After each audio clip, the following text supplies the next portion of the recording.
Instagram, our own TikTok, YouTube channel, and our own Facebook as well. So these little TikToks is what was done during remote learning. Rosanna having a good old time. Okay, so why do we use social? So we use them to promote, to connect, and to explore. So how do we promote? So one of the examples is how we promote up-and-coming productions. So for example, for the dance showcase, we try and build some kind of anticipation around the event itself. So we release a picture a day the week before. So it kind of builds excitement for the people involved and also kind of encourages people to go and watch it as well. We also, this year, for our pantomime of Cinderella, we had kind of backstage interviews with the students in role, and also interviews with some of the tutors as well. So it gave kind of an insight into that backstage life. We also promote our enrichment opportunities and the trips that we go on. So there's a picture from when we were in London, again building excitement on a more impacted social presence.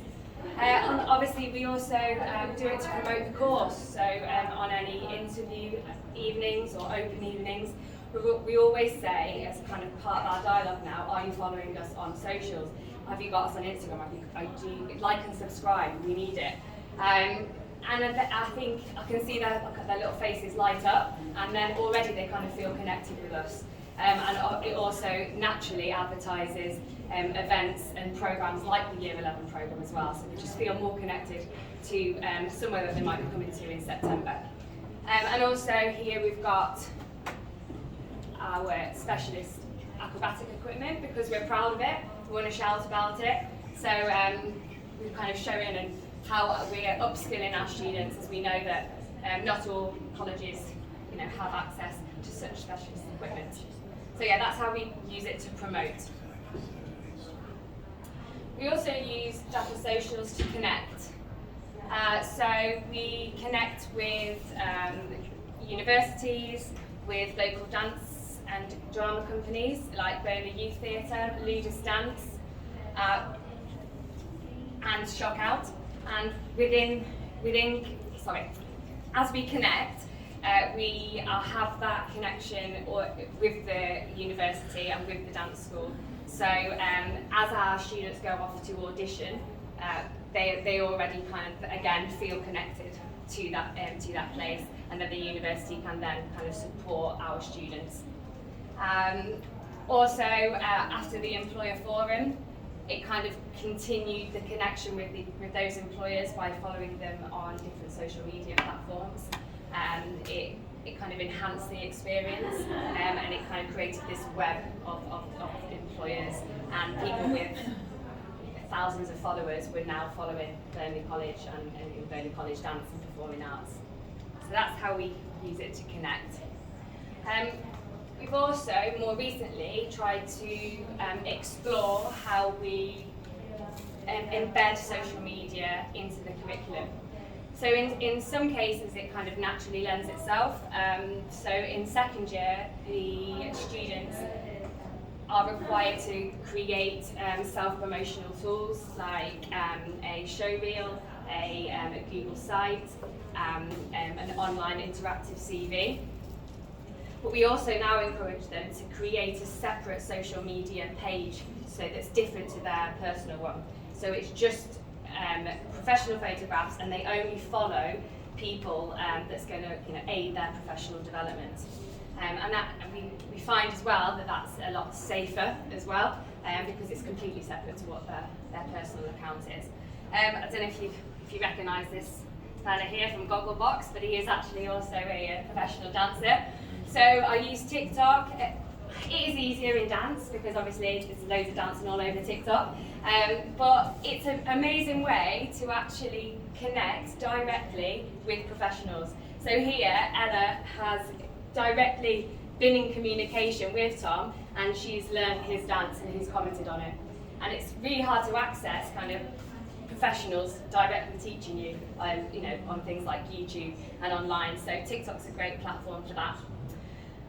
We've also explored how we can kind of really shout about our H&C students, delivering content to our FE students.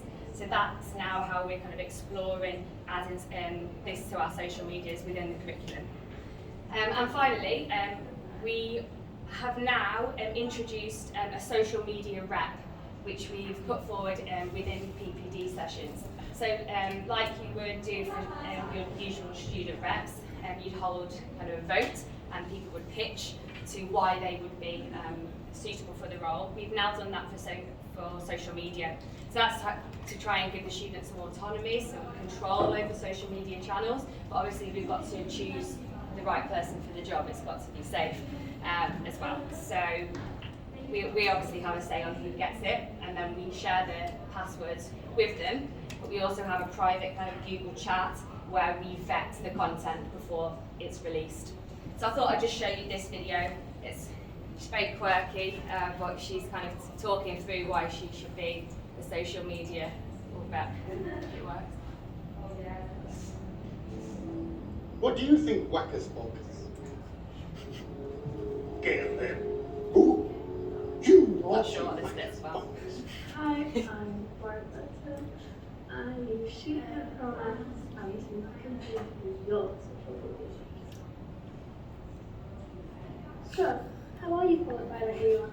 Well, I received a distinction in the English speaking part of the GCSEs. I also received a merit in the English speaking board exam. As well as this, I have presented research on topic of my own choice at Oxford University, which is excellent. So I think this would show that I'm pretty well spoken. But what about using social media? Get into that. So in terms of social media experience, I have had a Facebook account since I was about 7. So I'm pretty well acquainted with how Facebook works. As well as this, I have 3 Instagram accounts and 3 random business sites on. We ran competitions on it, posted regularly, and had quite a lot of people doing it. And once on BitLife, one of my characters went viral. So if anything, I think I'm a bit overqualified for this.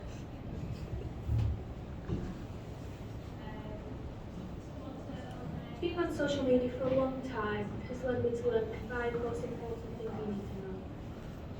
How to use mum humour, how to use Gen Z humour, how to block creepy old men on the internet, how influencers use tactics to draw us in, and finally, the difference between your or.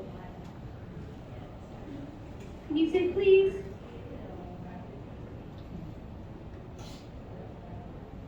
The only downside to me getting the job is that I'll just be too good at it, eventually leading to my kidnapping once the tutors realise I'm going to have to go. Or they could just find somebody else. Oh, we have to live behind this plan forever.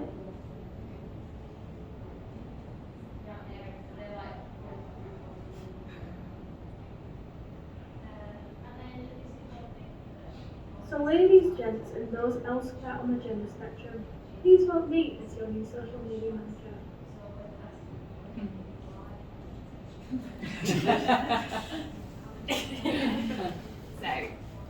So because of obviously the extra effort Laura put in, she was chosen to be the social media manager for performing arts, but we have one for dance, we have one for level 2 as well. Finally, we are by no means experts, so we want to continue to develop dapper socials. Some of the things that we really want to do is live stream some of our performances. At the moment that hasn't been possible, it hasn't been kind of logistical, it hasn't worked, but we want to progress on to doing that. Especially obviously now all of the staff has upskilled since the pandemic. We feel more well equipped to be able to do something like that. I've put Burnley College Media YouTube on here because we've got a lot more subscribers than us, and they utilise it a lot better than we do at the moment. So I really think everyone in the team at Dapper needs to utilise YouTube a lot more. We don't have a Twitter account either. It's kind of something that I don't use personally, so maybe that's why I've shied away from it. But I know it's absolutely amazing to connect with industry professionals, so that's something that I'm going to put forward.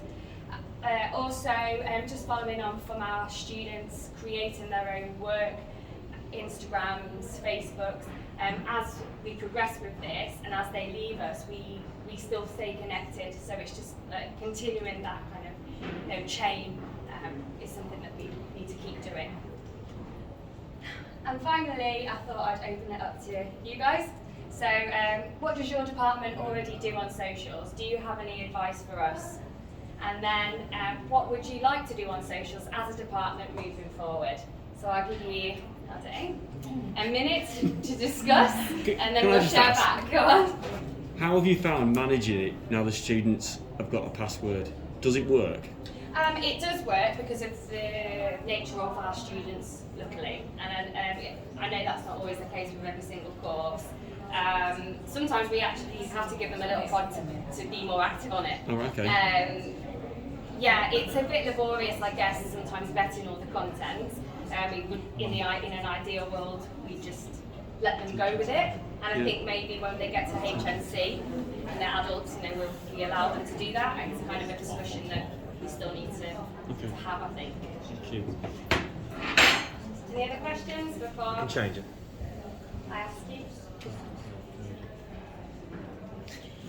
That's fine. Thank you very much No for that. worries. It's very helpful. Do you ever get anybody commenting appropriately on anything that gets put on? Do you not follow people or anything like that? We have experienced that a couple of times, but we just followed the same protocol if someone was to do it on your personal, just block reports and advised everyone not to comment back on it. There's actually the sort of life skills in there as well on the side of that, isn't there? Yeah, So although it is a risk, it's managed properly. definitely. Okay. What do you do in your team? Because you're very digital. Can I ask you a question? Do you know what Ewan did for us when he was here? Yeah. Yeah, so all that visual information he collated, because he did a lot with me, where's that gone? That's it. Ewan was managed by Ben and Claire, so I will. Yeah, because he got some Got loads of really good content. interesting visuals and that, Yeah, because yeah. I know all the different areas. It's all saved in a Google Drive. Well, we could transfer it and create a one. I mean, I guess that's what you're saying there is what we're doing here is getting students to take Yeah. what he was doing, but there obviously are students here with a bit more vested interest. It's a good point, though. There's a lot of content there that we can. Yeah. Yeah, we can share out there on the, On the world. you know what I mean? If it's already there, because he got some really nice stuff. Cool. From the LinkedIn. LinkedIn, Do you yes. use LinkedIn? No, so that's something I can add then, definitely. Yeah, we use the biggest way learners for us and staff obviously engage with industry is through LinkedIn. Most And definitely. Okay. our learners like run their That's own. kind I've of never the big bothered with gap it then. till esports, and just by putting things on there. Well, it's your amazing. learners are really starting to use It's it. yeah, they are. Yeah, Yeah, actually, yeah, it's that's a good point amazing we're the doing on LinkedIn. contacts we've now made through that. Really? But ours First one like who came through that. Maintaining College of a good esports, level we're of in professional university experience. meeting with today, just come through this. Missing it tricky then, so I need to do that. we've branded, like they've got a brand, Burnley Digital, that they run and they manage, very much like what you're saying here. But they engage with industry, they pull in industry like without us, so it does work. We need Yeah. travel to do that. Yeah. Yeah, our media students have just literally, we've just been covering it in our industry There's a couple of module. in particular who are really sort of really trying to use it very well. LinkedIn. Magic. Thank you so much, Poppy. No worries, Thank you. you.